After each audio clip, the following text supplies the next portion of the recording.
ძალიან ხშირად ხდება წარსულს რომ გადავხედავთ, ყველა ვისურვებდით რომ მაშინ ვცოდნოთ ის რაც ახლა ვიცით.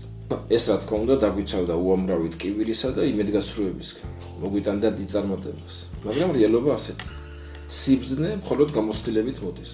ზოგჯერ ცხოვრება ისევ და ისევ გვაყენებს იმავე სიტუაციებში, სანამ არ გავიზრდებით იმდენად, რომ შევძლოთ მათი ამოცნობა და მზად ვიყოთ სხვადასხვა არჩევანების გასაკეთებლად.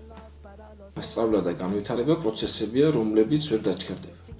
ნუ გაკიცხავ საკუთარ თავს იმის გამო, რომ გარკვევას დრო დასჭირდა. გააზრება მოდის მაშინ, როდესაც მზად ხარ მისთვის. და ეს სრულიად ნორმალურია. სწორედ ასე სწავლობენ და იცვლებიან ადამიანები. ნუ იქნები ზედმეტად მკაცრი საკუთარი თავის მიმართ შენი წარსული ქმედებების გამო. იმ დროს შენ აკეთებდი ყველაფერს, რაც იცოდი და შეგეძლო იმ დროისთვის. როცა ჯერ კიდევ ვცდილობდი გაგეგო როგორაა მოწყობილი ეს სამყარო. ყოველი ნაბიჯი, რომელიც ცესტომად მოგეჩვენა, ზუსტად იმან მიგიყვანა იქამდე, ვინც დღეს ხარ. თავარი არ ჩარჩე სინანულში. არამედ გამოიყენო შენი გამოცდილება, რათა გაცილებით უფრო გააზრებულად იმოძრავო მომავალში.